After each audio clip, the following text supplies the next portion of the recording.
वो एक बड़ा बिजनेसमैन था, उसका एक बड़ा होटल था।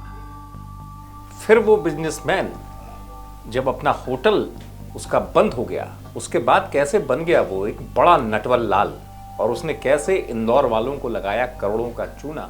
कहानी बड़ी हैरान करने वाली है। कैसे वो इंदौर आता और कैसे इंदौर के लोगों को झांसे में लेता, ये भी सुनने लायक है। दरअसल जयपुर के रहने वाले एक बिजनेसमैन कृतार्थ ने उस दौर में जब 18-19 के बीच लॉकडाउन लगा तो उसका होटल बंद हो गया था।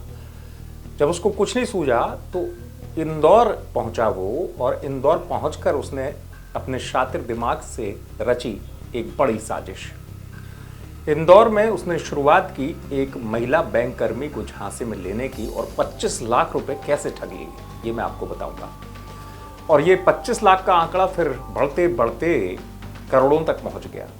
और सोचिए कि कितना शातिर दिमाग होगा कि जिस कमरे में वो रुका था उस कमरे में एसी सुधारने एक मैकेनिक आया, उसको भी नहीं छोड़ा, उससे भी पैसे ठग लिए। और इस पूरे ठगी के खेल में उसकी पत्नी भी उसका साथ देती थी, जिसको पुलिस ने पकड़ा, यानी बंटी और बबली पुलिस की पकड़ में आए। तो जैसे मैंने बताया, महिला बैंक कर्मी को उसने झांसा दिया, बताया कि मेरी एक बड़ी कंपनी है, विदेशों में नौकरी दिलवाता हूं, और कई फर्जी ऑफर लेटर दिखाए और कहा कि प्लेसमेंट एजेंसी का काम करता हूं, मेरे साथ बिजनेस अगर करना है तो जुड़ सकती हूं। बैंक कर्मी को उसकी बात अच्छी लगी, शुरुआत में कुछ पैसे दिए, और वो इतना शातिर था कि उसने बैंक कर्मी को उस पैसे को रिटर्न किया ज़्यादा पैसों के साथ, ताकि वो ट्रस्ट बना रहे कि नहीं इस धंधे में फ़ायदा है। शुरुआत में बैंक कर्मी ने करीब 4 लाख रुपए दिए थे। उसके बाद बैंक कर्मी का जब भरोसा बढ़ गया महिला बैंक कर्मी का, तो उसने 20 लाख और दे दिए। इस तरह करीब 25 लाख रुपए महिला बैंक कर्मी से लिए, और ये चंपत हो गया। फिर कुछ इसका पता नहीं चल रहा था। फिर चोरी से ये इंदौर आता। इंदौर के जो युवा हैं उनको विदेशों में नौकरी के सपने दिखाता, और वीज़ा कार्ड बनवाने के नाम पर, तमाम फॉर्मेलिटी करवाने के नाम पर ये पैसे लेता, करीब 40 से 45 हज़ार रुपए के बीच।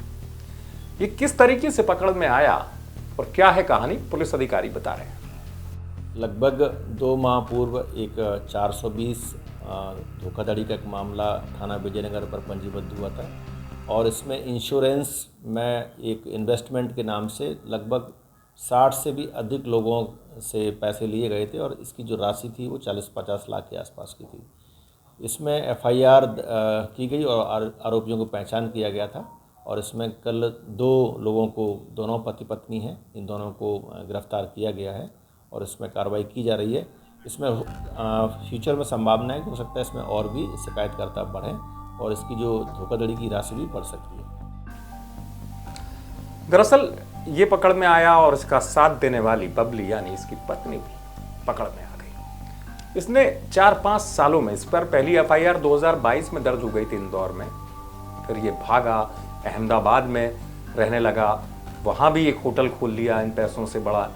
उन तमाम चीज़ों में ये 3-4 साल गुजरे, और कुछ पुलिस की पकड़ में ये नहीं आया। 2022 में जैसे मैंने आपको बताया एफआईआर दर्ज हुई, पुलिस ने जब तलाश की, फिर ये इंदौर आया और ये पुलिस की पकड़ में आ गया। लेकिन ऐसा जाल बुना था इसने ठगी का कि पुलिस भी नहीं समझ पा रही थी कि ये आता था किस तरीके से, और ये करता भी उसी तरीके से काम था कि ये इंदौर में आके बड़े लग्जरी होटल में रुका करता था किसी, वहाँ लोगों को बाकायदा इंटरव्यू के लिए बुलाता, रिज्यूम लेता और लेटर भी दे देता। यहाँ तक की बात यह आई कि ये एग्रीमेंट पे साइन कराता था, तो लोगों का भरोसा बढ़ जाता था कि इसने एग्रीमेंट पे साइन करा लिए, यानी कि नौकरी पक्की है, विदेश जाना पक्का है।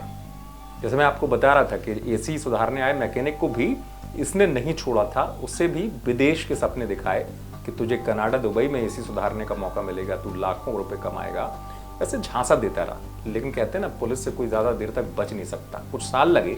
लेकिन ये शातिर बिजनेसमैन, जिसके नटवर लाल बनने के पीछे एक खतरनाक सोच थी, वो पुलिस से दूर नहीं जा सका, पुलिस ने उसे पकड़ ली। इंदौर से आप तक की खबर पहुंचाई धर्मेंद्र कुमार शर्मा ने। आप देखते हैं एमपी तक।